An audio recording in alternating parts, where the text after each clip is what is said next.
Glória a Deus. Com muita alegria, satisfação, quero vos cumprimentar com a doce paz do Senhor Jesus. Uma satisfação estar mais uma vez nesta amável igreja, receptiva igreja do nosso paizão, pastor Antônio Larentes, né? Ele acha que ele só tem esses filhos aí, mas estou enganado, tem muitos filhos. Louvo a Deus por estar aqui, pelo menos uma vez por ano, nesta igreja, que é um marco, faz parte da nossa história. O pastor Larentes é um amigo de longas datas, quantas convenções, quantas escolas bíblicas, enfim, nós temos aí um longo aprendizado. Inclusive, quando eu assumi a coordenadoria da Escola Bíblica do ABC, que foram 32 anos de escola, quem me deu as dicas foi ele, aqui no escritóriozinho, aqui em cima, sala pastoral. Olha, você segue assim, eu segui, deu certo. Deu certo. Hoje nós estamos com as escolas bíblicas pelo mundo inteiro, inclusive o Belém usa a nossa sigla EBOM, embora eles já tenham a escola antiga, mas estão usando agora EBOM. Ipiranga usa EBOM, Europa, Estados Unidos, eu acho que até na Lua estão usando esse nome, que nasceu aqui, né? Aqui está um dos pais, eu acho que é o principal pai da Escola Bíblica do ABC, né?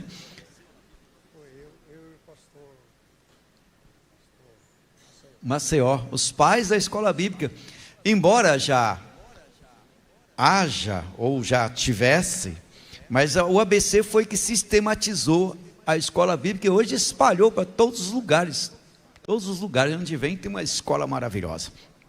Trago saudações da nossa igreja, da Vila Guacuri, um saluto dos nossos irmãos da Itália. Estava falando com o pastor Larentes que a nossa igreja na Itália agora está acelerando, nós estamos passando de 100, quando a igreja passa de 100, depois de 15 anos em Trento, o lugar duro, do jeito que tem as pedras que cercam Trento, assim são os corações, mas não tem pedra que a palavra de Deus não quebre.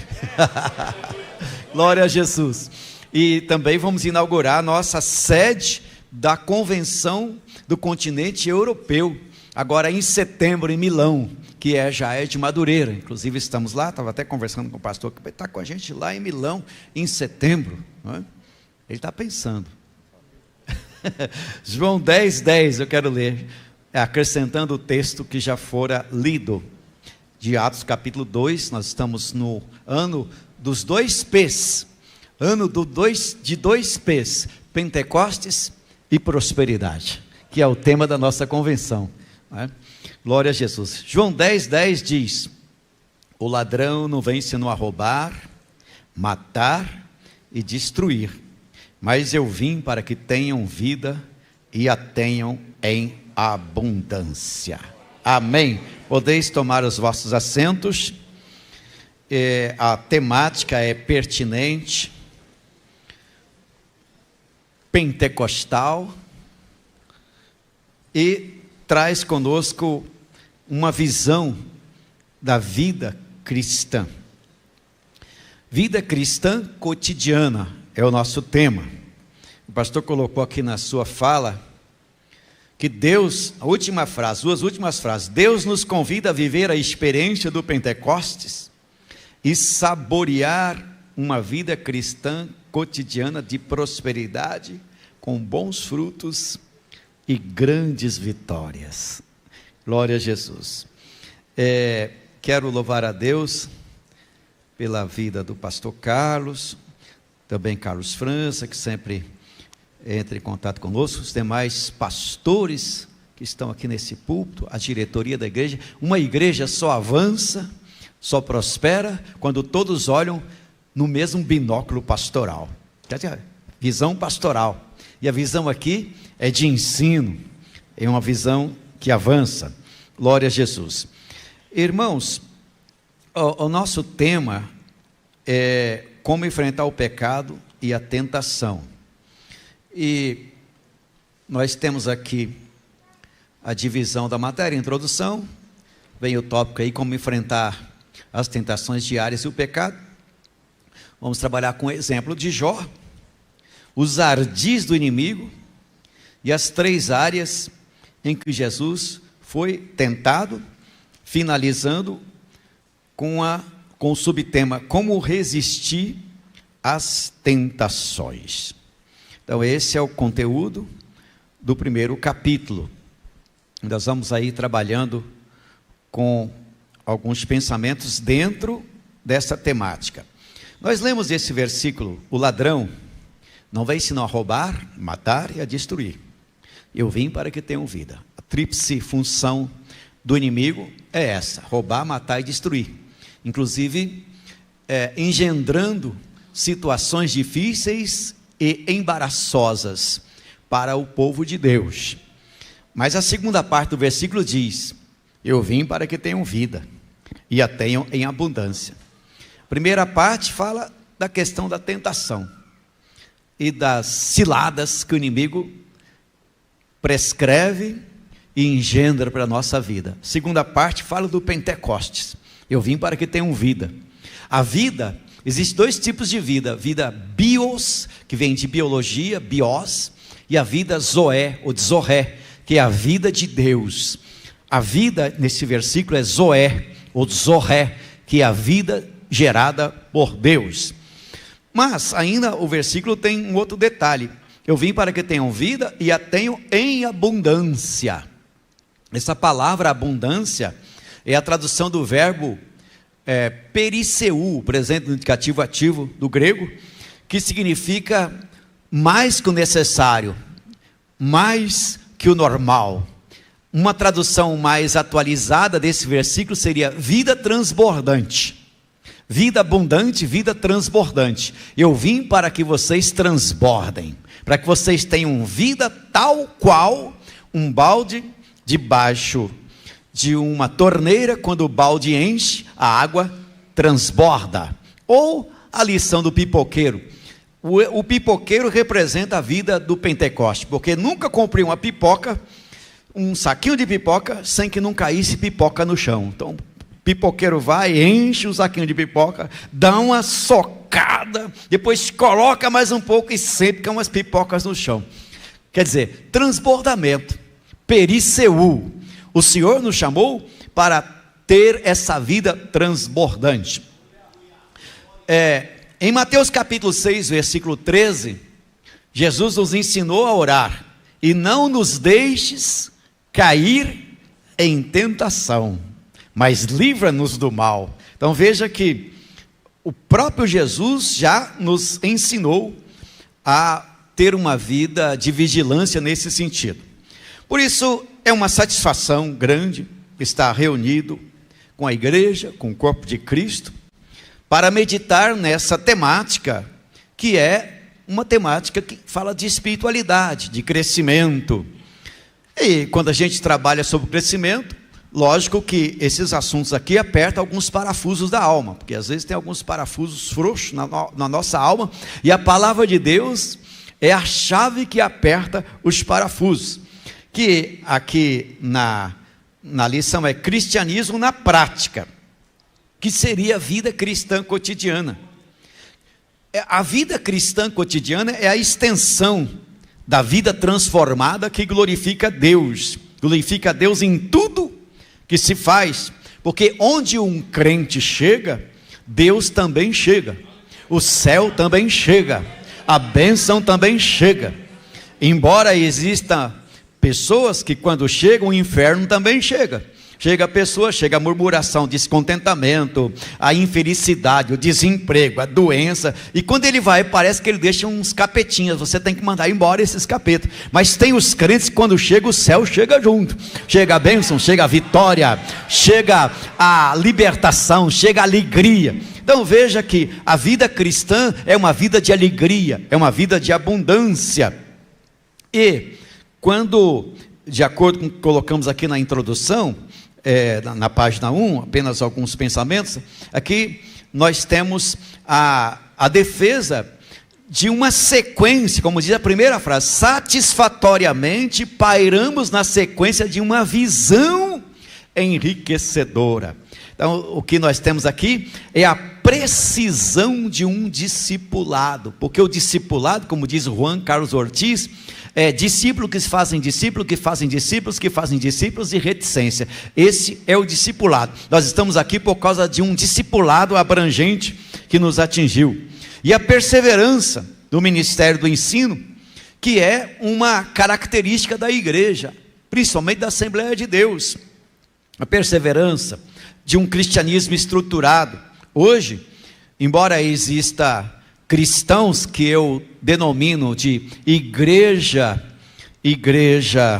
do andar térreo, ou a igreja do andar de baixo, que é aquela igreja que está sintonizada com o mundo, com a visão do mundo, com os ditames do mundo, mas também temos a igreja do andar de cima. A igreja do andar de cima é a igreja vitoriosa, a igreja que enxerga longe, e essa igreja é a igreja que recebe ensino, a igreja que se submete ao ensino. Então, nós temos aqui a preservação de um cristianismo estruturado. Se hoje estamos aqui é porque tivemos discipulado, tivemos ensinadores, tivemos bons pastores, boas escolas dominical, bons cursos teológicos, e destacar a prioridade dos ensinos de Jesus é uma das nossas atividades, porque a nossa base é Jesus, nosso fundamento é Jesus, e fortalecer o nosso ministério faz parte dessa visão, porque a visão, ela tem várias portinhas. Você pode ver, se a gente comparar a visão com esse templo, nós vamos observar que esse templo tem várias portas. Tem porta à direita, porta à esquerda, tem janela grande, você abre aqui, aí você abre, tem várias janelinhas. Então a visão é o macro, mas dentro da visão você tem várias estratégias, e é o que a palavra de Deus nos traz a respeito da visão do crescimento da igreja e da vida cristã. Então, sustentar esse cristianismo cotidiano faz parte da mudança que Deus realizou na nossa vida quando nós tivemos um encontro com Jesus. Porque quando temos um encontro com Jesus, acontece a mudança de dentro para fora, não é de fora para dentro. Durante muitos anos eu fui ensinado em observar a mudança de fora para dentro, e não me falavam da mudança que vem primeiro de dentro, e a gente olhava o crente pela roupa, pelo cabelo, embora isso ainda seja até interessante, mas tem muito filho do diabo que tem roupa decente, tem cabelos decentes, mas é filho do diabo. Então a mudança verdadeira é a que vem de dentro para fora. A mudança que vem de dentro para fora, ela traz luz, traz bom comportamento, traz ética, traz à tona um cristianismo vivo, um cristianismo impactante, um cristianismo que toca a vida dos outros, porque primeiro o crescimento é interior. Nós temos que crescer internamente. O crescimento internamente é igual quando o papai, lá na roça, a gente fazia a derrubada, antigamente fazia derrubada para colocar fogo e depois limpar o mato e plantar arroz, feijão, milho. A gente plantava muito café. Eu sou filho de imigrante italiano, e eu tinha lá minha idade de 5 a 7 anos. Papai derrubava e depois deixava secar e fazia uma coisinha chamada acero. Quem sabe o que é acero aqui? Acero, acho que é só os antigos, a garotada não sabe. É para o fogo não pegar na terra do vizinho. Entende? O papai fazia o acero e deixava secar aquele mato, deixava secar, depois colocava fogo, irmão, e eu ficava olhando, que quando o papai colocava fogo naquele mato, saía cada bicho estranho lá de dentro, saía escorpião, saía cobra, saía barata, saía, os bichos iam saindo, porque o fogo estava queimando. Assim acontece na vida do crente, o fogo vem e o bicho sai, o bicho sai a ira, sai a inveja, sai a maldade, os capetas vão saindo, e aí a nossa vida começa a ser uma vida mudada, transformada, cheia de luz, cheia de graça, por causa da presença. Isso a gente chama de metanoia, é a mudança que vem de dentro para fora. Aleluia. E saber reter todos esses ensinos que recebemos, para enfrentar o pecado e as tentações é algo extraordinário. E é por isso que nós estamos estudando a temática, que é a introdução, depois capítulo 2, como enfrentar o pecado, que é a nossa temática, depois capítulo 3, como lidar com as fraquezas do temperamento, capítulo 4, aprendendo a lidar com as questões financeiras, capítulo 5, princípios para um casamento feliz e equilibrado, capítulo 6, como ter uma família feliz, e capítulo 7, vivendo uma vida cristã, vitoriosa e frutífera. Esse é o teor de toda a temática que os irmãos estarão estudando no decorrer deste mês ou dessa semana. Tal é a magnitude, a visão, porque é exatamente isso, falar da nossa vida, do nosso cotidiano, das coisas que nos cercam. A questão da tentação é uma doutrina que a gente precisa estudar bem, porque todos nós enfrentamos cotidianamente situações difíceis na nossa caminhada. Existe uma perseverante luta na vida do crente, conhecida como a guerra entre as duas naturezas. Guerra entre as duas naturezas. Paulo escreveu em aos Romanos capítulo 7, ainda bem que tem um capítulo 8. Eu cheguei lá em Nova York, Nova Jersey, para falar na convenção lá, e depois os irmãos me escalaram para pregar nas igrejas. E a primeira igreja que eu fui foi a igreja lá da Virgínia. E o pastor, não sei que ele queria me testar, só pode, falou: olha, nós estamos estudando Romanos e hoje é o capítulo 7. Falei, misericórdia, é um dos capítulos mais difíceis que tem, porque é a luta de Paulo com a carne, aquela batalha, não é? Ainda bem que tem o respaldo do capítulo 8, mas ele fala da guerra entre as duas naturezas, a guerra da natureza carnal e a natureza espiritual, é o combate que nós temos durante a vida inteira, e não dá para livrar desse combate, todos os dias nós temos esse combate. Então, essa guerra é interessante. Até Lutero disse em uma ocasião que ele pensou que o velho homem tinha sido morto nas águas batismais, e depois ele disse, mas depois descobri que o miserável sabe nadar. Então, quer dizer, esse camarada, esse homem velho, ele se levanta, e nós precisamos ter o cuidado espiritual de tal maneira que possamos vencer cotidianamente a carne com as suas paixões. O mesmo Paulo escreve em aos Colossenses capítulo 3, versículo 5, ele escreve dizendo, fazei morrer, pois, a vossa natureza terrena, impureza, paixão, lascívia, desejo maligno e avareza, que é idolatria. Por isso que eu gosto da Assembleia de Deus. A Assembleia de Deus é uma igreja que prega a Bíblia, porque por aí só tem gente querendo levantar o ego, mas é bom você também trabalhar o interior, para que possamos vencer cotidianamente. Então veja que a palavra de Deus diz, fazei morrer, e para fazer morrer, fala da renúncia. Todos os cristãos verdadeiros, nascidos de novo, sabem que travamos uma guerra sem trégua, e essa guerra é levada adiante pelas hostes espirituais da maldade, as quais odeiam a Deus, não podendo atingi-lo, se lança com ódio cruel contra os filhos e filhas de Deus. Satanás e os seus demônios não poupam esforços, estratégias e táticas a fim de desequilibrar, confundir, enganar e destruir os cristãos.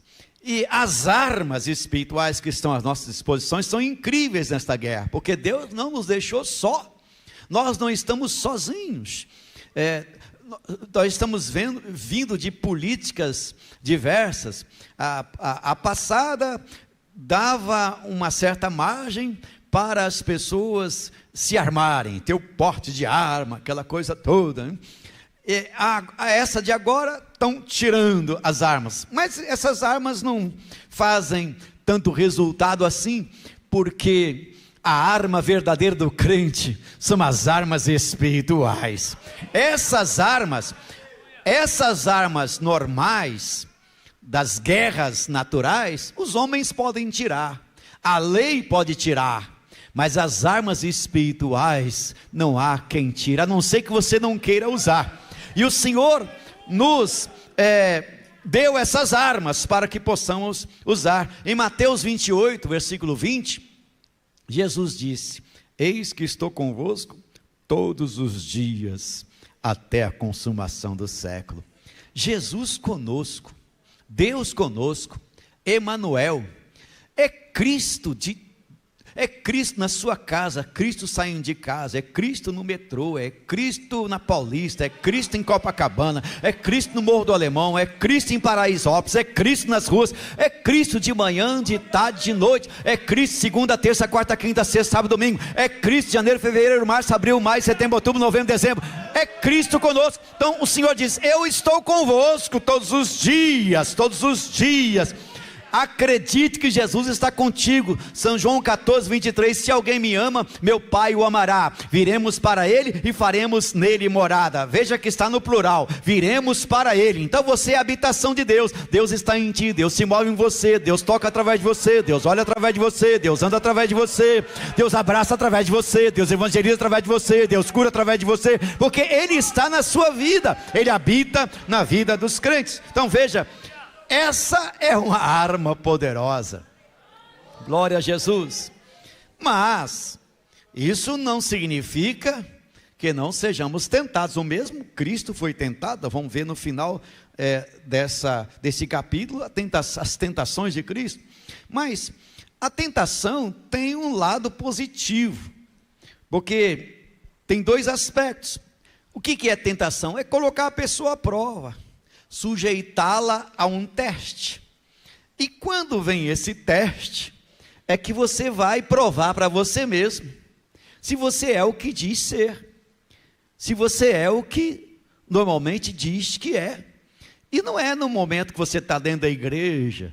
Esses tipos de tentações surgem como surgiu na vida de Davi, sozinho no palácio, aparece uma Betseba, e ele, em vez de ir para a guerra, fica lá, igual o crente na internet, em certas coisas que não, certo? Fica lá, quer dizer, fica se expondo às coisas que podem destruí-lo, entende? Então, quando você tem essa resistência, você cresce. Só que isso não é fácil. Falar é fácil, todos nós temos esse tipo de problema. E o inimigo testa o povo de Deus ao manipular circunstâncias e situações dentro dos limites permitidos por Deus. Permitidos por Deus.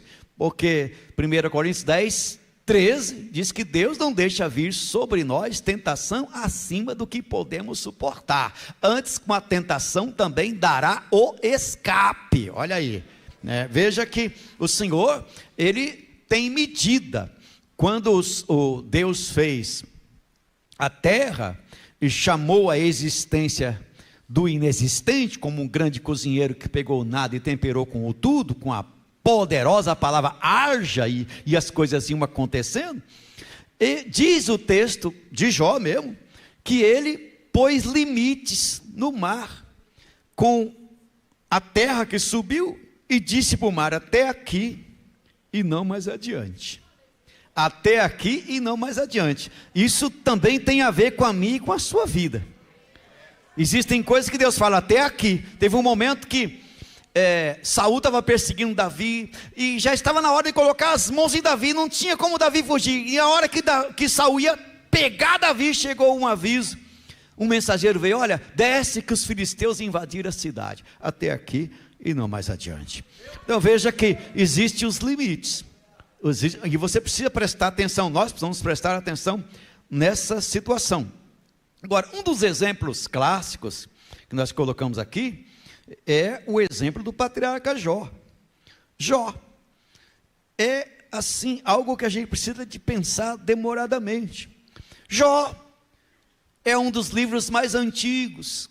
Segundo alguns biblistas, Jó era para estar até antes de Gênesis, ou junto a Gênesis. Tal é a antiguidade do livro de Jó, embora isso não seja provado cabalmente. Mas Jó vivia em uma época em que a riqueza era medida por gado, toda aquela situação dos patriarcas. Era um homem íntegro, era um homem que temia Deus, desviava-se do mal, era um homem que possuía abundantes riquezas, e tinha 7 filhos, e 3 filhas. Um homem bem-sucedido, um homem que era conhecido de Deus. Mas de repente, não vou entrar nas minúcias, tinha uma reunião no céu, porque onde Deus está reunido só pode ser o céu, e apareceu esse camarada lá. E eu fico pensando, se o diabo vai lá na reunião de Deus no céu, quanto mais na igreja, quanto mais nos púlpitos das igrejas, quanto mais nas convenções. E aí Deus se permitiu conversar com ele. De onde vens? Nós sabemos toda a história. Aí o Senhor fala de Jó, e ele se levanta para acusar, porque a palavra diabolos no grego quer dizer aquele que acusa. Todo acusador é um diabo, porque a palavra é diabolos, tradução acusador. É o que diz lá o grego, o vernáculo. E ele já chega acusando, mas também o Senhor faz isso, faz aquilo, o Senhor enche ele de bem. Olha a prova de que quem abençoa é Deus. O Senhor dá isso, o Senhor dá aquilo, dá riqueza, dá gado, dá isso, dá aquilo, toca nele. E nós vamos conhecendo a história de Jó. E para trazer mais para os nossos dias a história de Jó, imagine um dia, que o dia começa, como qualquer um outro, de repente uma pessoa se levanta para ir ao serviço, e chegando no seu serviço, ele encontra as portas fechadas, e a empresa, descobre que a empresa fechou sem dar aviso. E a pessoa inesperadamente fica desempregada, tendo obrigações, tendo contas para pagar. Aí decide ir ao banco para sacar o dinheiro, para pagar algumas contas que estão vencendo. Mas quando ele chega no banco, ele recebe a informação de que a sua conta foi fechada, sem explicação nenhuma, e ele não tem mais nenhum saldo naquela conta. O dia já está piorando, então ele resolve ir para casa. Quando ele chega em casa, ele vê um alvoroço, vários bombeiros, ambulância, correndo para todos os lados, os vizinhos na rua, e todos chorando inconsolavelmente. Antes de chegar em casa, um dos vizinhos chama e vai conversar com ele, e diz: olha, aconteceu tão rápido, não deu para salvar ninguém. A casa de repente explodiu, e todos que estavam nessa casa morreram. Eu sinto muito, todos os seus filhos morreram. Alguns dias passam, essa mesma pessoa, depois de algum mal súbito, acorda num lugar estranho. Ele olha à direita e à esquerda e vê que lá é um hospital, e ele está sentindo dores terríveis, uma coceira em todos os cantos do corpo. Depois de algumas horas de sofrimento, a enfermeira avisa que é a hora da visita.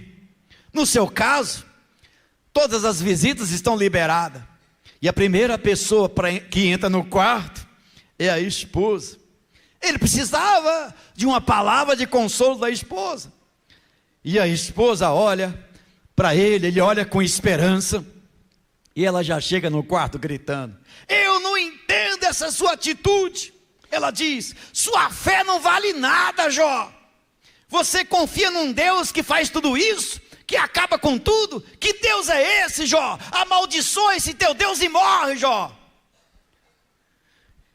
E enquanto ele está procurando entender, ela vai embora, e de repente chegam uns amigos, velhos amigos, alguns até de infância, e ele diz: agora eu vou ter uma palavra de consolo.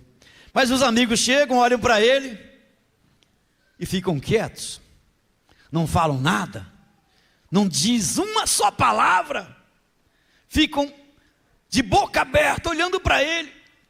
E depois de uma longa pausa, eles dizem: você deve ter cometido algum pecado, você deve ter cometido alguma maldade, para Deus te estar castigando você desse jeito. Ele então tirou todos os seus bens, matou seus filhos, acabou com tudo. Essa era a situação de Jó. Eu só trouxe um pouquinho mais para os nossos dias. Imagine um homem desse, sofrendo dessa maneira, perdeu tudo, até o amor da esposa, perdeu os filhos, perdeu os bens, perdeu o gado, e a pessoa que ele mais precisava ouvir, chega com acusação, os amigos chegam com acusação, mas em tudo isso, ele colocou o rosto no pó, e adorou a Deus. Eu não sei se eu estivesse na situação de Jó, eu faria isso, eu acho que não, mas Jó adorou a Deus, e diz: Deus deu e Deus tomou, bendito seja o nome do Senhor. Aquele que dá bem também não pode dar mais. Irmão, para dizer uma coisa dessa, precisa realmente ter uma vida de intimidade com Deus. Então o livro de Jó trata de uns assuntos mais difíceis da experiência humana, que é a luta, é a provação. E aqui eu penso o seguinte: você pode ter tudo, no sentido de riqueza, no sentido de bens, você pode ter todas as riquezas do mundo, mas se você perder a fé, você não tem nada. Por outro lado, você pode perder tudo, seus bens, as suas riquezas, mas se você continua com a fé, você tem tudo. Porque a fé é a maior riqueza que um homem tem, que uma mulher tem. E é por isso que costumeiramente eu digo que a fé em Jesus Cristo dá risada das impossibilidades. Aleluia. Soren Kierkegaard diz: crer é difícil, não porque seja difícil compreender, mas porque é difícil obedecer. Ele diz: a dúvida teme a dar um passo, mas a fé voa alto. A dúvida pergunta: quem crê? A fé responde: eu. E mais uma frase para completar isso aí. Essa é para dar uma apertada. Sabe quando a gente vai trocar a roda do carro, que fura o pneu parece que tem vida. Ele sabe furar no lugar mais difícil, quando está escurecendo, depois que você dirigiu o dia inteiro, ele resolve furar. E numa curva ainda, que já aconteceu isso comigo várias vezes. Aí você vai lá e põe o triângulo, aquela coisa toda, e tira a mala, e vai trocar, colocar. Hoje em dia tem uns steps dessa grossura assim, é uma coisa terrível. O cara que inventou aquilo devia estar encapetado, porque não pode um step daquele. Aí você vai lá trocar o step, tira a roda, tá? Depois, quando você vai apertar os parafusos, você põe os parafusos, tal, e o aperto final faz um barulhinho mais ou menos assim, ó, crack. Crack é o aperto final. Diga comigo isso, crack. De novo, crack. Deus faz isso com a gente às vezes, certo? E essa frase que eu vou falar é um crack. É um crack de Deus. Se você não for o que Deus projetou para você ser, você será apenas um fracasso. Se você não for o que Deus o projetou para ser, você será apenas um fracasso. É o crack. Crack. Deus faz isso com a gente. E essa escola, todos os anos, além dos outros cultos, mas essa escola tem uns cracks de Deus bem forte. Bom, os filhos de Jó morreram, seus bens foram retirados, sua saúde acabou, seus amigos se foram, sua esposa lhe abandonou, as dores do corpo eram constantes. Eu estava lendo Jó e anotei 7 provas que Jó passou. A primeira prova, a perda dos bens e a perda dos filhos. Segunda prova, a perda da saúde. Terceira prova, a prova do seu casamento abalado e a apostasia da esposa. Amaldiçoa teu Deus e morre. Quarta prova, a prova da reputação. Sua fama é posta em dúvida. Quinta prova, a perda dos melhores amigos. Sexta prova, a prova espiritual. A sétima é melhor, que tem o coroamento da provação. Seus bens e família são restituídos. Mas Jó passou por isso. E hoje, quando a gente fala de paciência, de perseverança, de prova, a gente tem que pensar em Jó. Jó é um livro. Existem os críticos literários que dizem que Jó não existiu, aquilo é uma invenção, é uma história, assim como outras críticas. A gente vai estudar teologia, tem a crítica literária, e essa crítica, e às vezes os professores falam com tanta convicção, que se você não for do céu, você acredita nele, porque tem uns professores que são mais terrenos do que celestial. É bom ser professor, mas banhado com o óleo do Espírito, cheio da graça, certo? Porque hoje em dia duvidar é coisa chique. Quanto mais você duvida, mais chique você é. Quanto mais interrogação você coloca, mais chique você é. Quanto mais incrédulo, quanto mais ateu você é, mais chique você é. Só que isso aí é do reino capetal, do reino infernal. Isso aí, talvez, são pessoas que são pior que o diabo. Sabe que tem gente que entra no diabo, deixa o diabo pior do que ele é. Então veja que nós encontramos aqui em Jó esses exemplos. A sua obediência, um homem honrado, temente a Deus, foi provado, mas não retrocedeu, não parou. A perseverança de Jó. Jó venceu a batalha. O Jó é um dos patriarcas que nos ensina. Ele se levanta para nos ensinar em todas as épocas. Tem um outro que também nos ensina muito, que é o José. José é o tipo de homem que sempre está a nos ensinar pela sua perseverança, mesmo que as coisas não estivessem acontecendo, a provação estava ali, mas ele não abandonava, ele não desistia, e no seu momento mais difícil, naquele ele estava bem vulnerável, longe do pai, longe da mãe, longe de tudo, estava até prosperando, mais uma vez ele foi testado, e foi parar lá nas prisões mais baixas do Egito. Quando chegar lá no céu, tem que dar um abraço em José, viu? Porque ele é exemplo para essa geração. Depois nós temos o tópico 2 aí, que fala dos ardis do inimigo. Os ardis do inimigo. Nós precisamos ter constante vigilância. Efésios capítulo 6, versículo 12 diz que nós não temos que lutar contra a carne e contra sangue, mas contra os principados. A luta da carne e o sangue é essa luta do Putin, que é Putin mesmo, essa luta aí, outras que tem por aí, certo? É a luta da guerra, da força. A luta do homem de Deus é a luta no espírito, como eu disse anteriormente, é usar as armas espirituais. Daniel capítulo 10, versículo 11 e o versículo 13, nós temos ali, quando Daniel orou, durante 21 dias, orando, buscando a Deus, e a resposta não vinha, mas ele perseverou. Depois de 21 dias o anjo veio, e diz: olha, desde o dia que você começou a orar, e buscar a Deus, eu saí, mas tinha um príncipe da Pérsia, ele está aí, ele se levantou esses dias, porque a Pérsia é o antigo Irã, você vai buscar na geografia, Irã é a Pérsia. Então esse camarada de vez em quando se levanta.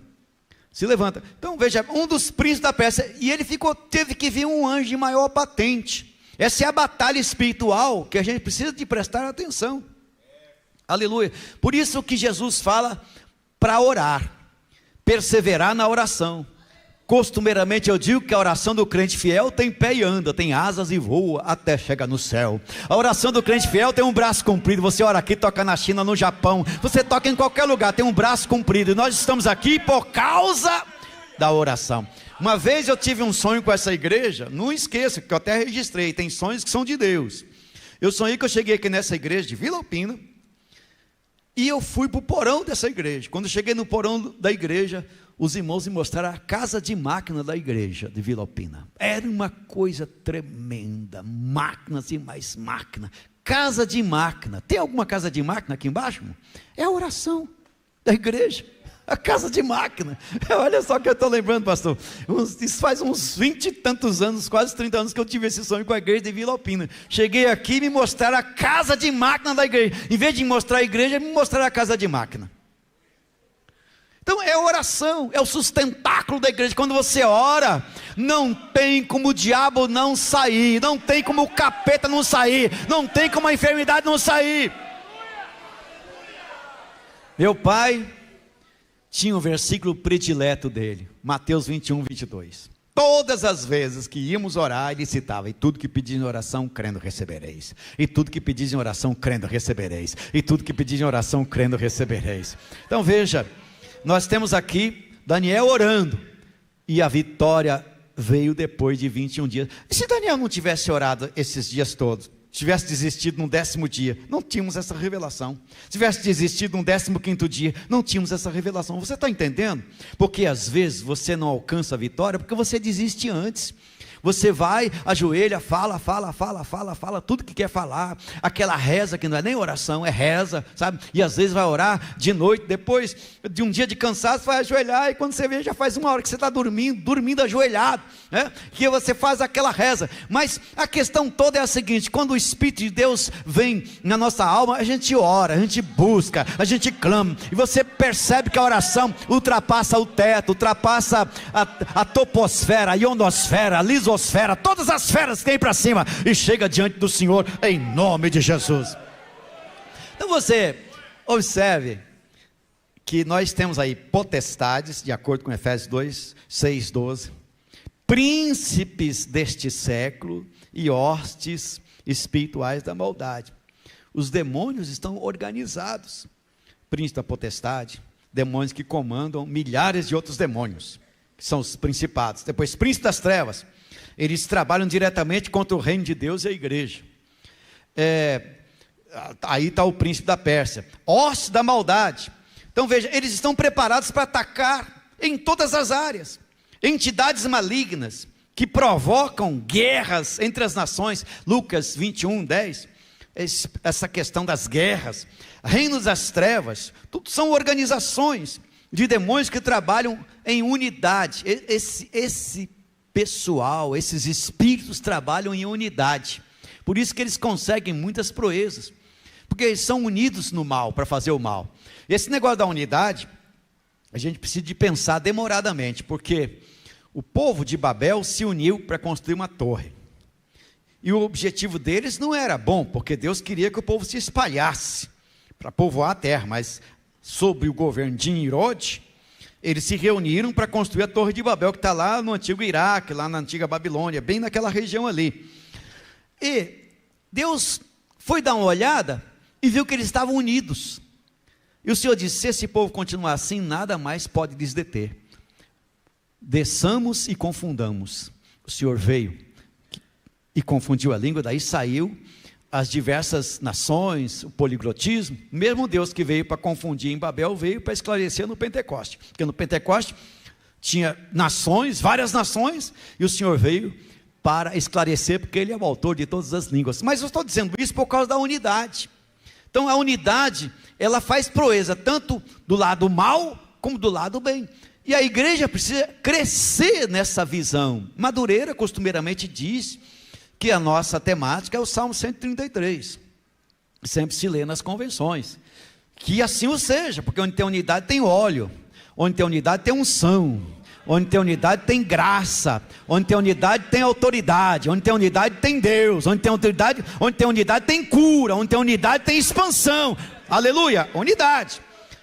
O inimigo se une, e eles estão bem entrosados, cada um dentro do seu comando. A igreja de Jesus é assim, a igreja do andar de cima. Outro dia eu estava pesquisando a palavra cenáculo, porque cenáculo é o lugar onde aconteceu a primeira ceia, a transição de Páscoa para a ceia.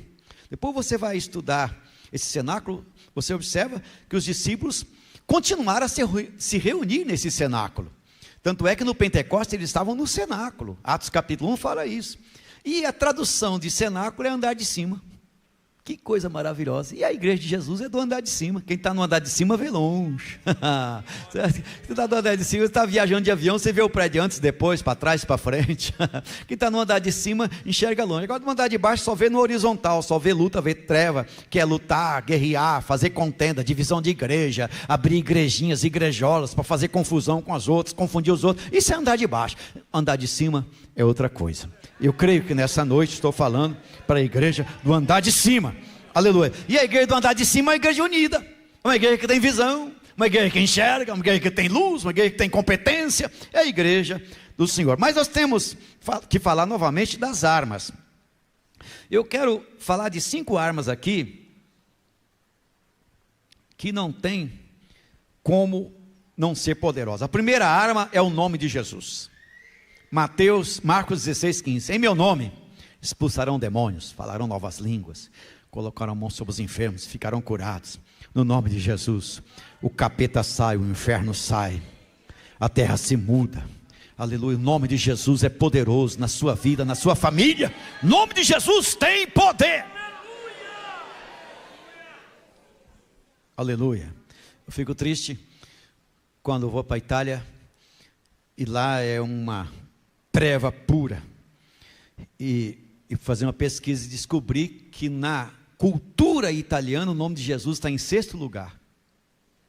Padre Pio é mais popular que Jesus. Numa nação que se diz cristã, né? Tem 100 mil bruxos naquele lugar. Tem mais bruxos do que padres e pastores, né? Mas independente do que eles dizem, o nome de Jesus tem poder. Só que tem uma coisa: quando você levanta a mão, porque não adianta você chegar com filosofia, eles sabem, te dão aula. História, te dão aula. Igreja, eles falam tudo, sabem tudo. São escandalizados com tudo e com todos. Então não adianta você chegar com teologia, com sabedoria, com psicologia, com psiquiatria, com terapia. Isso eles sabem tudo. Mas tem uma coisa que eles ficam impressionados: quando você levanta a mão, o capeta sai, a enfermidade sai. Meu Deus, quem é você? Você é um Deus? Isso aconteceu várias vezes comigo na Itália. Porque Deus usa, você sai da sua terra, vai pregar em algum lugar aí, você vê como é que Deus se manifesta de acordo com a necessidade do momento. Não é que você é alguma coisa, é que Deus, você está lá como vaso de Deus, Deus te usa. É algo extraordinário, extraordinário o que Deus faz, o que Deus faz. Então o nome de Jesus é poderoso, não tem nome igual a esse. É o nome central. Lutero dizia: tira-se Cristo da Bíblia, o que mais você encontrará nela? Cristo é o tema central da Bíblia, o tema central da história, o tema central do céu, o tema central da igreja, o tema central da nossa vida. Se você tira Cristo da história, a história fica desequilibrada. Jesus, o nome de Jesus. Segunda arma, o sangue de Jesus. O sangue de Jesus vem para ficar brincando por aí, mas o sangue de Jesus tem poder. O sangue de Jesus é poderoso. Terceira arma, o escudo da fé. Efésios 6,16, escudo da fé. Quarta arma, a palavra de Deus. Palavra de Deus é poderosa, é viva e é eficaz, mais penetrante do que uma espada de 2 gumes, vai lá na divisão da alma e do espírito. Eu costumo dizer que um médico jamais, um médico, o mais especialista que seja, vai conseguir tocar na alma e no espírito de um ser humano. O seu bisturi jamais vai chegar lá. O único instrumento aqui na terra que toca é a palavra de Deus, que vai lá na divisão da alma e do espírito, a palavra de Deus. E o último, a intercessão. Irmãos, a oração, de novo aqui, o valor de uma intercessão. Jesus falou da oração em Lucas 18, quando ele fez aquela história, aquela parábola do juiz iníquo. A viúva chegava, não tinha ninguém para pedir, porque o juiz era o único que podia atender a sua causa, mas o juiz não estava nem um pouquinho interessado naquela mulher. Mas o único que podia atender era aquele juiz. Então a mulher disse: já que não tem ninguém, a mulher começou a falar: julga minha causa, julga minha causa, julga minha causa, julga minha causa, julga minha causa, julga minha causa, de manhã, de tarde, de noite, julga minha causa, julga minha causa, julga minha causa, segunda, terça, quarta, quinta, sexta, sábado, domingo, julga minha causa, julga minha causa, julga minha causa, janeiro, fevereiro, março, abril, maio, setembro, outubro, novembro, dezembro, julga minha causa. O homem disse: pelo amor de Deus, ou eu mato essa mulher, eu julgo a causa dela. Aí o homem, o juiz, atendeu. Eu estou forçando o texto aqui, mas a palavra nos dá condições para isso. Aí Jesus: viste o que fez o injusto juiz? E Deus não tem nada a ver com esse juiz, porque Deus é amoroso, Deus é misericordioso. É só para estimular a igreja a orar, é só para dizer: continue orando, meu filho, para com esse negócio de reza, ore de verdade, venha conversar comigo, dialogar comigo. Eu tenho coisas maravilhosas para te revelar, eu tenho céus para te abrir, eu tenho palavras para te dar. Aleluia, eu tenho algo novo para te dar, mas você fala, quando eu vou falar você diz amém. Você fala, e quando chega a hora de eu falar, você diz amém, e vai embora. Eu tenho um amigo que disse assim para mim: Elias, eu aprendi a orar. Falei, mas que maravilha, como é que você ora? Eu chego lá, me ajoelho e converso com Deus, dialogo com Deus, e vou falando com Ele, conversando com Ele, falo tudo o que eu preciso, depois eu fico em silêncio. Mas por que você fica? Para ouvir o que Ele vai me dizer. E todas as vezes que eu fico em silêncio depois da oração, eu saio de lá com respostas, eu saio de lá com solução. Aleluia, glória a Deus. Então veja, são as armas, essas armas estão à sua disposição. Glória a Jesus. Os ardis do inimigo, continuando, a luta diária do crente. Romanos 8:13. Porque se viverdes segundo a carne, morrereis. Se viverdes segundo a carne, morrereis. Se viverdes segundo a carne, o que é que acontece? Se viverdes segundo a carne, morrereis. Aleluia. Mas se pelo Espírito mortificardes as obras do corpo, vivereis. Se pelo Espírito mortificardes as obras do corpo, vivereis. Aleluia. Então veja, os ardis do inimigo, desejos corruptos dentro de si mesmo. Tem uma frase latina que diz assim: homus lupus estis, traduzindo, o homem é lobo do homem. Homus lupus estis, o homem é lobo do homem, o homem é o seu próprio inimigo. Aleluia. E tem uma outra que eu vi esses dias, eu gosto do latim, que diz age codages, que significa agir quando agir. Agir quando agir, não diga que vai agir, que a sua ação esteja com a sua atitude. Então veja, desejos corruptos dentro de si mesmo, os prazeres ímpios do mundo e todos os tipos de tentação. Isso o inimigo que usa. Satanás e suas forças, o crente é conclamado a se separar do presente sistema do mundo. Efésios 2, versículos 1 e 2, ele vos vivificou. Vivificar, o que é? É ressuscitar, é levantar, como o Colossenses capítulo 3, se já ressuscitaste com Cristo, buscai. Então vivificar é restaurar, é o verdadeiro avivamento, é a ressurreição. Depois de estudar muito avivamento, eu cheguei à conclusão que o verdadeiro avivamento é a conversão. Depois que a pessoa quiser morrer, ele tem que levantar de novo, porque Ezequiel capítulo 37, fala de um exército morto, de um exército, de um vale de ossos secos, não tinha vida, mas Deus resolveu dar vida, e quando o exército levantou, e Deus coloca a carne, aí o que aconteceu? Que estava morto, reviveu, ressuscitou.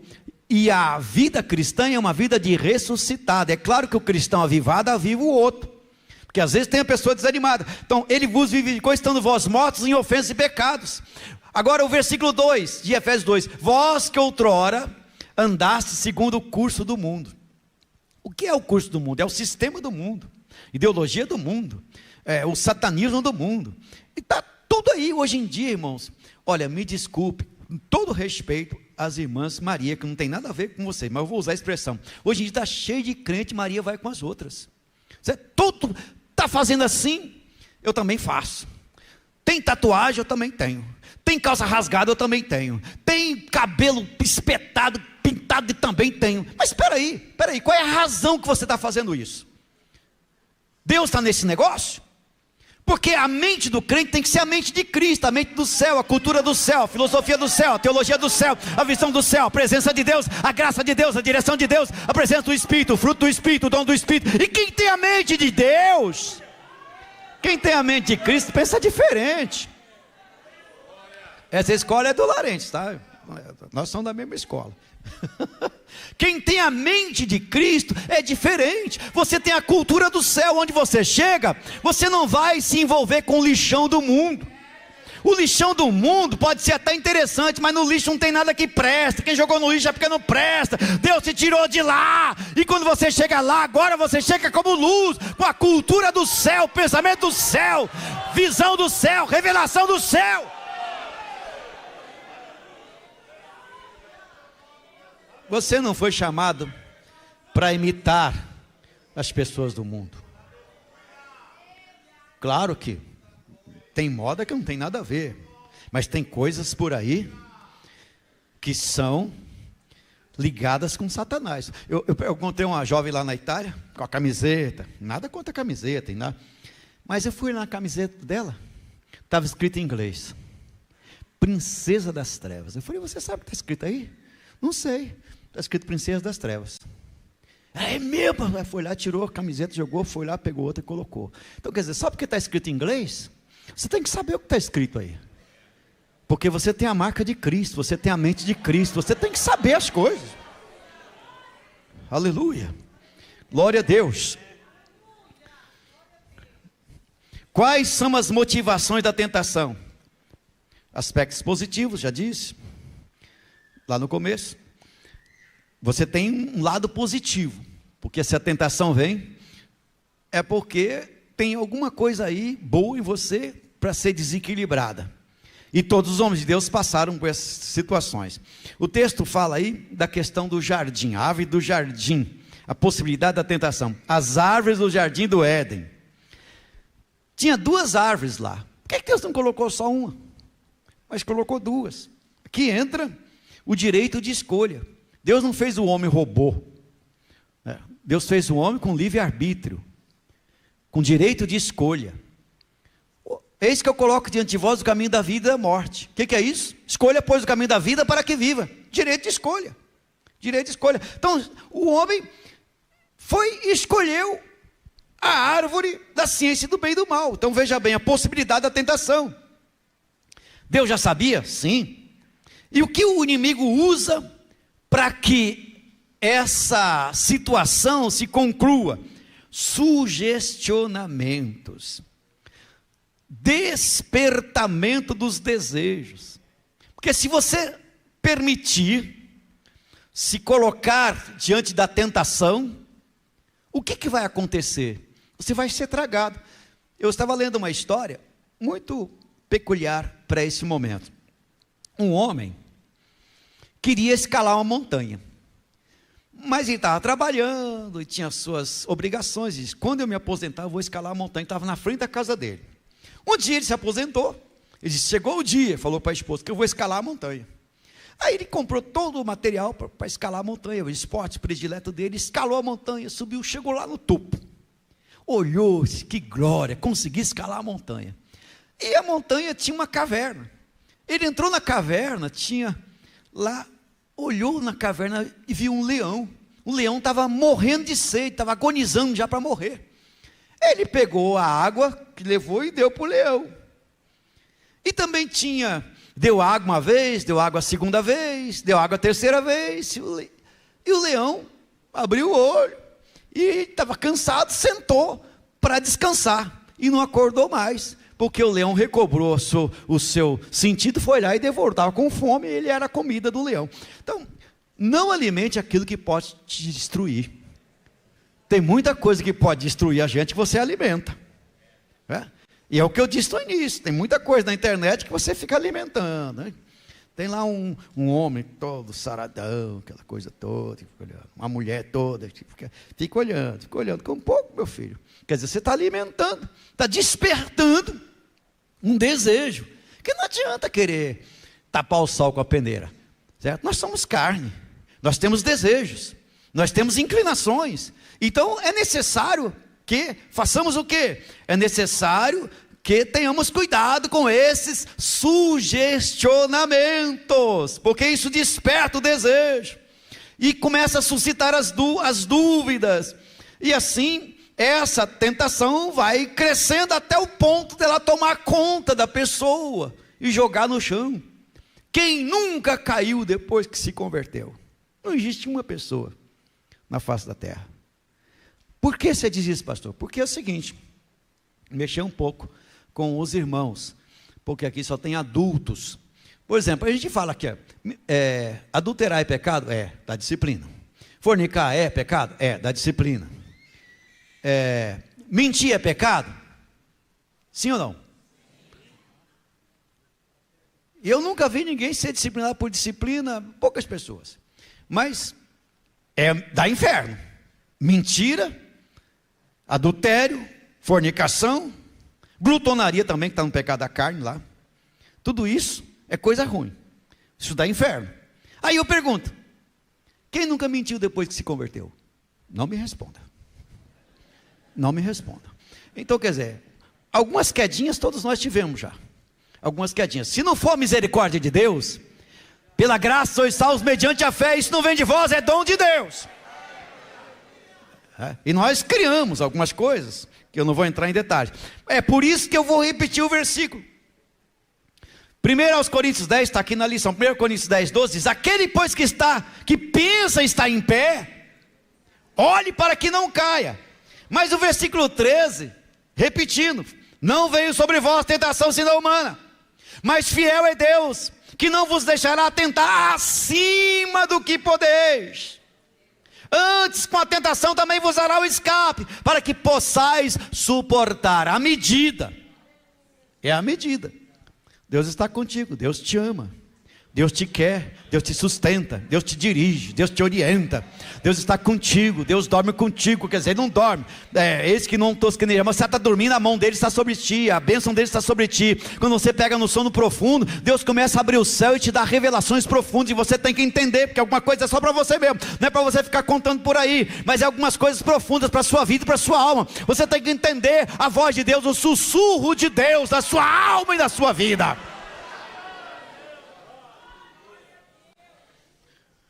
Tem um livro da editora Vida com esse tema, O Sussurro de Deus. Terminei de ler ontem. Que livro, que livro. Depois da Bíblia, eu acho que é leitura obrigatória. O Sussurro de Deus. O tema do livro é sussurro. E fala a respeito da experiência de ouvir a voz de Deus cotidianamente, porque nós estamos no meio de um barulho, o barulho da preocupação, da conta para pagar, do filho, da escola, da esposa, do imóvel, disso, daquilo, do carro, do som, do avião, e às vezes esse barulho da alma, ele nos impede de ficar num patamar, como se fosse uma postinia, um lugar assim mais afastado para ouvir Deus. E é importante que você, quando você dorme, ou então você consegue sair desse patamar da bagunça, do barulho da sua alma, que não dá para ouvir Deus, não dá nem para orar. Não dá nem para orar, porque você está orando, mas está preso na preocupação. Então você tem que subir um pouquinho mais, para ficar numa posição onde você esteja na sintonia com Deus. Quando você entrar na sintonia com Deus, aí você vai dizer: meu Deus, mas é assim que o Senhor fala? Eu não sabia que Deus falava assim todos os dias com a gente. Você amanhece, Deus já está falando com você. Você caminha pelas ruas, pelas estradas, Deus já está falando com você. Eu quando eu era criança, eu gostava muito de ouvir a natureza. E a natureza tem umas coisas lindas e maravilhosas, mas tem dois insetos que eu aprendi muito com eles. São três, mas vou falar de dois. Um deles é o vagalume. O vagalume, aqui em São Paulo você não vê vagalume? Alguém vê vagalume? Não sei, certo? Não dá tempo para ver, mas você está andando naquelas fazendas, e a noite está escura, e você vê aqueles bichinhos brilhando. É o crente no meio da escuridão, certo? Os vagalumes brilhando, quer dizer. Outro inseto que me ensinou muito na vida, e eu até resolvi bater um papo com ele, que eu aprendi com o Joia Júnior, que é o grilo. O grilo, você para com ele, conversa, ele te ouve, depois fala cri, cri, cri. Aí você conversa: a vida é bela, maravilhosa, eu fui ali, voltei, Deus é maravilhoso. Você dá um espaço, e ele responde cri, cri, cri. Aí você fala outra coisa: olha, irmão, que coisa maravilhosa, que coisa maravilhosa. E Paulo diz cri, por isso falei. Então veja, até através dos insetos você ouve Deus falar. Aleluia, Deus fala. Você precisa entender a voz de Deus no meio da tormenta, no meio da tempestade. Você consegue ver Jesus andando sobre as águas. Glória a Jesus, glória a Jesus. Depois o item 4, já partindo para o encerramento, tem as 3 áreas em que Cristo foi tentado. Essas 3 áreas da tentação de Cristo, nós vemos aqui primeiro a humanidade de Jesus. Ele submeteu-se a essas humilhações como homem e as venceu. Ele se encarnou. É algo extraordinário você ver Deus se humanizando. Isso foge da nossa razão, porque Deus, quando você vê João 1:1, em arque rem hos logo, em arque rem ho logos, em um princípio, em arque, é a mesma palavra, na nossa Bíblia está no princípio. Quando você vai em Gênesis, Bereshit, que é a mesma coisa, que quando você pega a Bíblia, saiu uma Bíblia agora da BV Books, chamada Bíblia BTX, eu gosto dessa Bíblia, porque ela não tem nada a ver com essa aqui, na ordem, porque a ordem, aquela está na ordem, essa está na desordem, mas para falar isso hoje, é complicado, porque, por exemplo, depois de reis, vem profetas, o primeiro, você abre a Bíblia, o primeiro evangelho é João, e não Mateus, é tudo contrário, entende? Mas é a ordem, eles colocam na ordem cronológica, e ela tem um compromisso, aquela Bíblia tem um compromisso com uma originalidade, igual a Bíblia Peshitta, também tem uma Bíblia muito boa nessa linha, mas é só para quem quer navegar um pouco mais nas águas profundas, não é para novo convertido. Quando você pega aquela Bíblia, ela traz algumas coisas muito interessantes a respeito de Jesus, porque você pega lá, está lá, em vez de colocar no princípio, já vem a transliteração de uma forma hebraica, ao invés de no princípio, está em um princípio, Elohim, e depois tem a palavra Aleph Tav, criou Deus, e eu parei nesse Aleph Tav, falei, mas por que esse Aleph Tav? O Aleph Tav não tem Bíblia nenhuma, e quando você vai no hebraico, você tem lá a palavra Bereshit, Bara, Elohim, Et, Veet, tem o Et, esse Et tem uma vogalzinha embaixo, que acho que é chamada tserê, que são dois pontinhos que dá a expressão Et, mas quando você vai pegar esse Et, é exatamente as letras Aleph Tav, e quem traduziu a Bíblia colocou, ao invés de Et, colocou Aleph Tav, porque o negócio deles é trabalhar com a literalidade. Mas o que é esse Aleph Tav? E eu fui pesquisar, irmãos, eu tive que dar glória a Deus, porque o Aleph Tav é a mesma coisa que o Alfa e o Ômega, e está escondido. Eles dizem que essa partícula não dá para traduzir, tem muita partícula no hebraico que não dá para traduzir, e passa em branco, e o Aleph Tav está lá, como um segredo mistério, que agora os tradutores, quem trabalha mais, com mais especificidade, colocou o Aleph Tav. Você vai ver o Aleph Tav, dá em Jesus, o Alfa e o Ômega. Meu Deus, meu Deus, meu Deus, eu falei, o que tem mais que a gente ainda não viu nessa Bíblia, meu Senhor, mas sempre esteve lá. É que com o passar do tempo, a revelação vai se ampliando, com o passar do tempo, o sol vai se abrindo, o meio-dia vai se expandindo, e você vai vendo coisa que sempre esteve lá, mas que você talvez não tinha prestado atenção ainda. É a expansão da revelação, uma brevidade da volta do Senhor Jesus Cristo. Aleluia, glória a Jesus, bendito sejas para sempre o nome do Senhor. Então, esse Senhor, nosso Deus, que é antes do tempo, porque quando a gente fala de tempo, a gente fala de tempo pensando na gente, porque Deus é antes do tempo. E eu já disse aqui uma vez que a gente fala que Deus é eterno, mas esse negócio de falar que Deus é eterno é apenas uma fraqueza humana. Isaías 9,6 diz que Ele é o Pai da eternidade. Então quem criou a eternidade foi Ele, Ele é antes da eternidade. Eles falam que em Provérbios Ele é a sabedoria de Deus. Não é, porque você vai lá, diz que a sabedoria foi aluna dele, então Ele é antes da sabedoria. Então veja bem, Deus é antes do tempo. Esse negócio de segunda, terça, quarta, quinta, primeira hora, segunda hora, é coisa nossa. E é por isso que tempo para Deus 1000 anos é como um dia como 1000 anos. Então veja, quando eu olho para essa grandeza que é antes do tempo, antes de tudo, antes da existência, antes que existisse qualquer coisa, antes de tudo era Deus. É Ele que chama a existência, Ele que cria, Ele que faz, Ele que constrói. Por isso que você não é dono de nada. Ele fez você com especificidade e jogou a forma fora. Você é o único, não tem ninguém na terra igual a você, com esse seu jeitinho de falar, de ser, de ir, de vir. Ele fez as coisas. Veja, agora quando você olha Apocalipse, que o céu e a terra queria fugir da presença de Deus e encontrou lugar. O salmista, Salmo 119, diz: para onde correr tua face? Se eu for no abismo, tu estás. Se eu for na luz, não tem lugar onde eu possa me esconder de ti.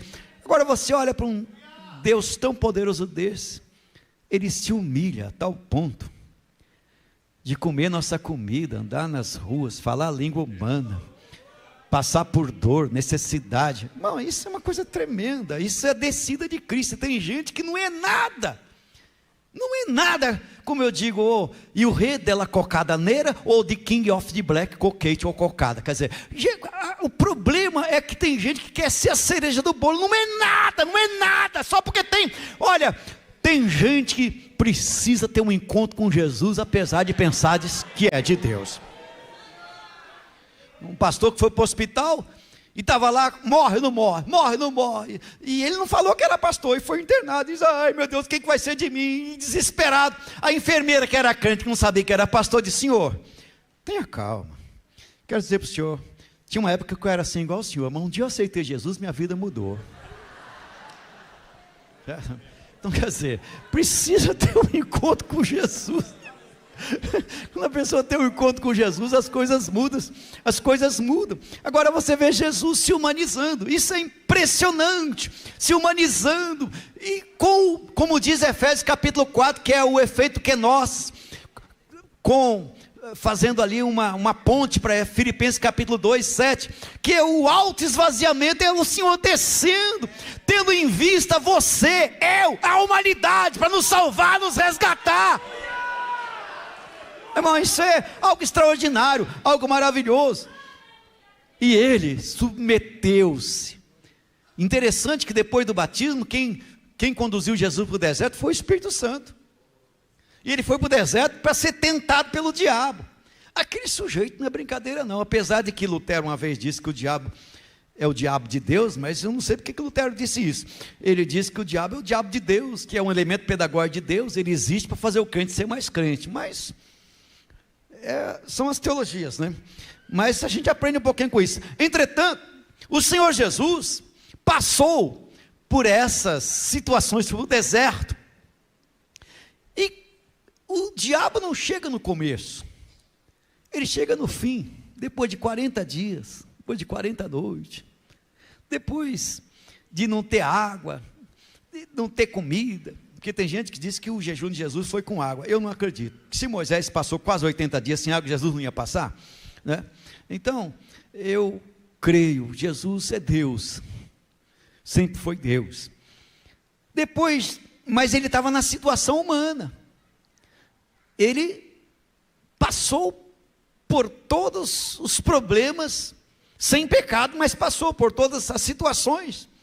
E depois de 40 dias, chega o tentador e diz: se tu és o filho de Deus, manda essas pedras que se transformem em pão. Ele estava com fome, irmão. Aí Jesus venceu o diabo com o quê? Com a palavra. Nem só de pão vive o homem, mas de toda a palavra. De toda a palavra. Aleluia. Depois vem a segunda tentação. A primeira tentação foi na carne.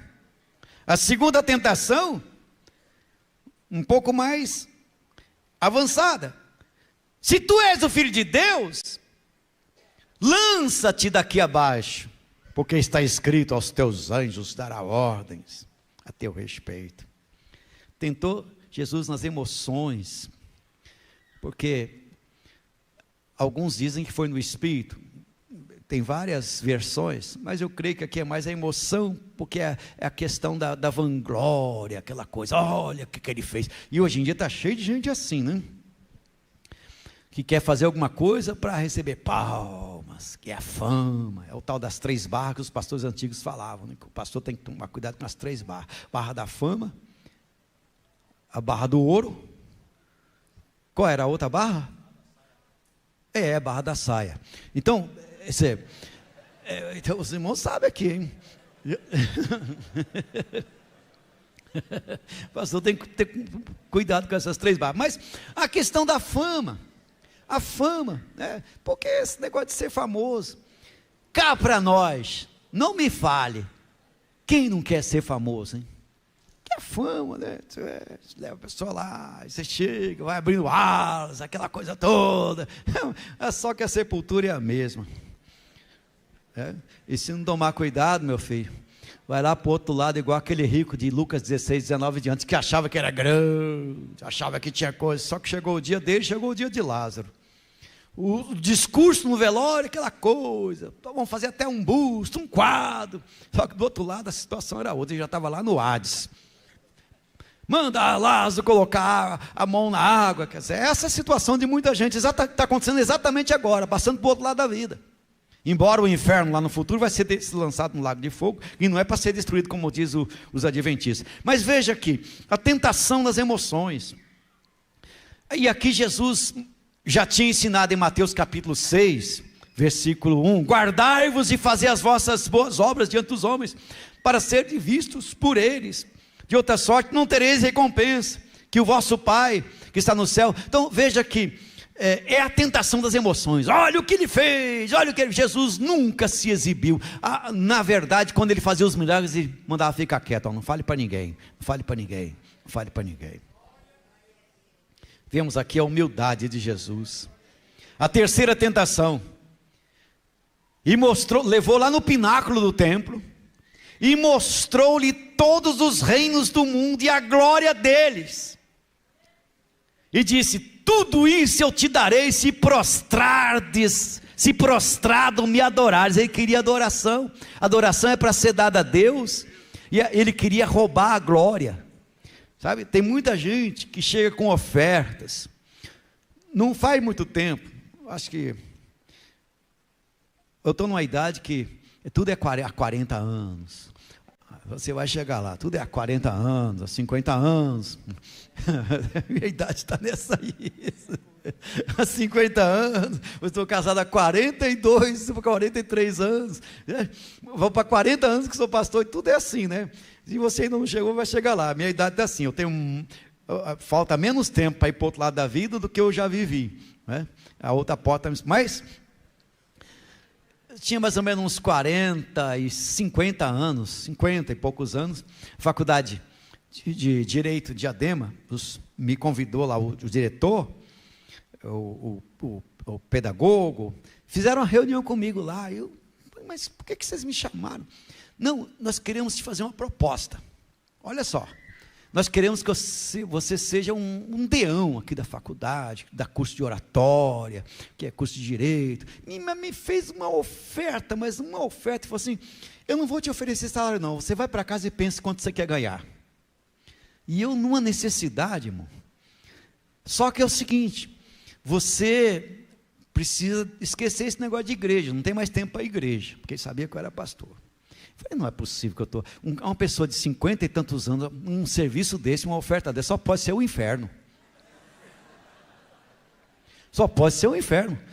Eu nunca mais voltei lá, não é possível. Eu não estava procurando emprego, sabe, eu não estava procurando, mas estava na necessidade. De vez em quando, bem naquela, e o camarada me chamou, eu falei: não pode ser Deus um negócio desse. Ainda falou para eu fazer o salário, eu nunca recebi uma proposta dessa na minha vida. Fala aí quanto você quer ganhar. O que você ia falar? 20 mil, 30 mil, 50 mil, sei lá. Eu falei: não, isso não é de Deus não. Se Deus estiver nesse negócio, né? Nunca mais voltei lá. Então, sempre tem umas propostas assim. Por exemplo, eu já vou encerrar, porque esse assunto aqui não acaba nunca. Vocês vão continuar. Mas olha, vamos supor que você esteja procurando um emprego. Aí você acha um emprego de 20 mil reais por mês. E você tem uma função na igreja. Uma função importante, você de repente dirige uma congregação, toma conta de um departamento, você precisa do final de semana, e esse salário de 20 mil reais, você já está aprovado, só que você tem que deixar tudo na igreja, você deixa tudo, aí você: mas vai ser um dízimo de 2 mil reais, né? O pastor vai gostar, não sei o quê, você tem que parar com tudo, para fazer a função nova. Aí você vai: não, eu vou procurar outra. Aí você acha um para ganhar 7 mil, só que o de 7 mil, você tem liberdade para fazer os trabalhos da igreja, dar aula na escola dominical, dirigir a congregação e fazer tudo aquilo. Qual dos dois você vai querer? O de 20 ou o de 7? É isso aí que acontece na nossa vida. Sabe? As coisas acontecem dessa maneira. As propostas. E é aí que você vai colocar o seu chamado, a sua vocação, porque a tentação também entra no ministério. Entra no seu chamado, fazer você parar, entregar a igreja, entregar o departamento, desistir disso, desistir daquilo. Não desista, porque se você não for o que Deus te projetou para ser, você será apenas um fracasso.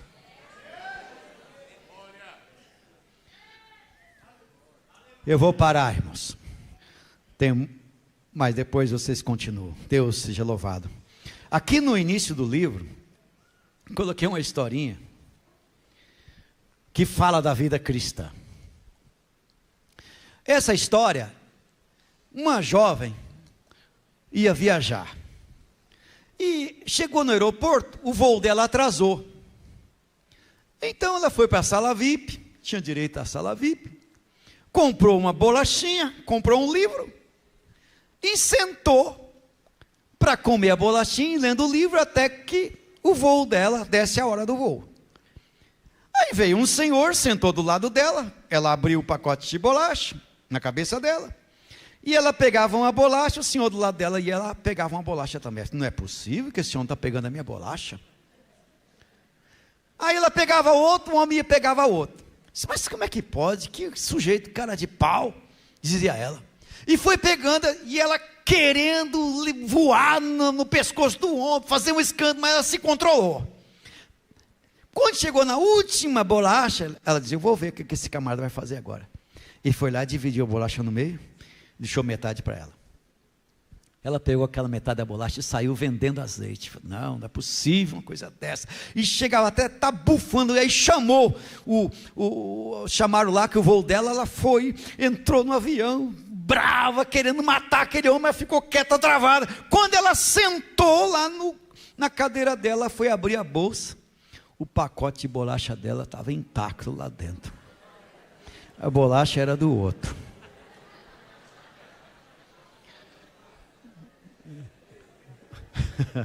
Às vezes a vida é assim, está comendo a bolacha do outro pensando que é nossa. Mas esse outro é o símbolo da vida cristã. Deus abençoe. Isso é vida cristã, é vida no altar. Retorna a palavra ao pastor.